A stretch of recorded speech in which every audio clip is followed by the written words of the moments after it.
Eto na nga mga kabuli, 45 this video, panibagong araw, panibagong fishing adventure nga na naman tayo ngayong araw. Magpapataw-pataw fishing nga na naman pala ako ngayong araw para may pang-ulam, kaya naman maaga pa nga dito ay inilusong ko nga na naman itong aking bangka. Pinainom ko na nga rin muna dito ng kaunting saguli na itong makina ng aking bangka, pagkatapos agad na ring pinaandar. At nang umandar na nga rin ito ay pumunta na nga rin ako sa spot kung saan ako maghahagis ng mga pataw dahil meron na nga ako ditong kargada na pamain na hipon. Nakabili nga na naman kasi ako sa palengke ng hipon ngayong araw, halagang 70 pesos, kaya naman hindi ko na nga dito kailangan mamingwit ng mga maliliit na isda. Kapag hindi nga kasi ako nakakabili ng hipon na pamain sa palengke ay wala na akong no choice, kailangan ko talagang mamingwit ng mga maliliit na isda para pamain. At pagkarating ko nga pala dito sa spot, bago ako tuluyang mag-arya ng pataw ay sinuot ko na nga muna dito itong aking mga protection shield. Hindi ko nga lang kasi ito protection sa init ng araw, protection na rin sa napakadelikadong isda na aking hinuhuli, yun nga yung layalay. Napakadelikado daw talaga kasi ng isdang ito dahil sa meron nga itong matutulis ng ngipin at panusok, at kapag nahuli nga daw ito ay lumalaban. Meron na nga pala ditong nakagat dati sa amin ng ganitong klaseng isda na talaga namang narisang yung balat, kaya naman sana wag mangyari sa akin. Di bali nang marisang umabot-but yung damit, wag lang yung balat.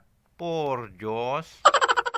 Sinimulan ko na nga rin pala ditong mag-arya isa-isa ng pataw, pagkatapos maglagay ng pamain na hipon na pwede ng pangsigang. O baka meron na namang makapasnop sa akin dyan dahil ito nga na namang malalaking hipon ang ginamit kong pamain. Ang masasabi ko lang po, wag po kayong madanagan kapag itong malalaking hipon ang aking pamain na pwede ng pangsigang, dahil binili ko lang naman ito ng 1/4, halagang 70 pesos. Hindi rin naman ito masasayang dahil kapag wala nga akong nahuling isda ay pwede ko pa naman itong ikiro. Sa pangingisda nga kasi mga kabuli ay kailangan mo rin talagang gumastos para bumili ng pamain para makahuli nga ng isda. At pagkatapos ko nga ditong mag-arya ng pataw mga kabuli, ang sabi ko Oscar Kilo, maganda ang dawi ng mga layalay dahil meron agad akong napadawi. May napadawi agad tayo mga kabuli.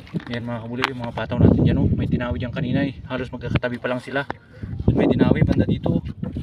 May tumalong kanina, dinawi agad. Grabe, tinatakbo niya na, oh.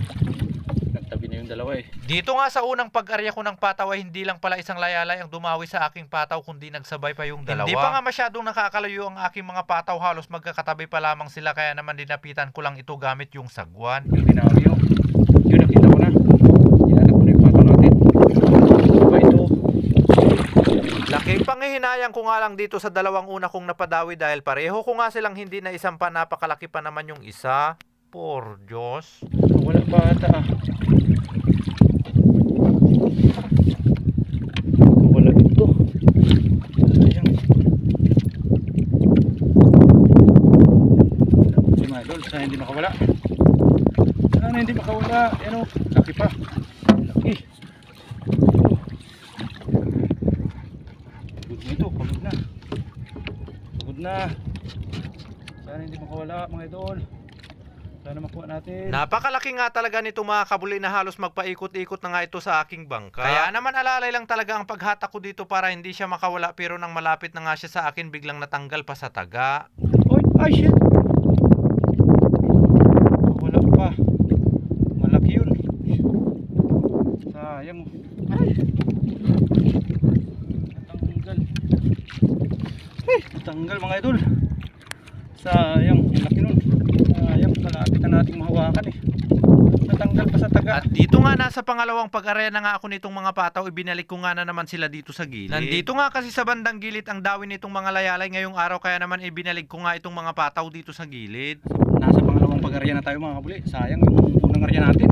May napadawi tayong malaki, nakawala. Ay, dalawa yung napadawi natin, nakawala. Ilan nalunok yung ano natin. Mabuti na nga lang agad ko nga rin ibinalik itong mga pataw dito sa bandang gilid, dahil saglitan pa nga lang dito ay meron nga na naman akong napadawi. Sana naman hindi na nga ito makawala, dahil kung nakawala pa nga ito talaga ikulagsit kon. Uy, may dumawi na naman dun oh. Kapitan natin. Hindi nga rin pala ito masyadong kalakihan, kaya naman nang maisampa ko na nga ito, ang sabi ko sa wakas hindi na ako maiitlog. Lumanitak talaga ang dawi ng isdang layalay ngayong araw, dahil nang maisampa ko nga ito ay may dumawi nga na naman sa aking bandang likuran. Dun, may tumalon na naman dito sa bandang likod natin. May pataw tayo dito sa likod eh. Dun, sana huli na naman. Kaya naman para agad ko na nga rin itong malapitan ay pinaandar ko na nga dito itong aking bangka. Agad ko nga rin pala itong nakuha dahil hindi nga rin pala ito masyadong kalakihan, parang ganun lang sa nahuli ko kanina. Huli na naman, pero maliit. Pero kahit maliit man o malaki ang ganitong klaseng isda ay kailangan talaga nating mag-ingat dahil napakadelikado talaga ng ganitong klaseng isda. Pero kahit anong pag-iingat ko nga dito habang hinahatak ko nga itong isda, inabot pa rin talaga ng kanyang ngipit tong aking daliri. tayo mga idol, natamaan tayo sa kamay oh. Yun oh, dumugo. Dali tayo ng dila niya. Ay yung ano, ngipin niya oh. Sugat pa tayo. Yun oh. Bali, maliit lang ito mga idol.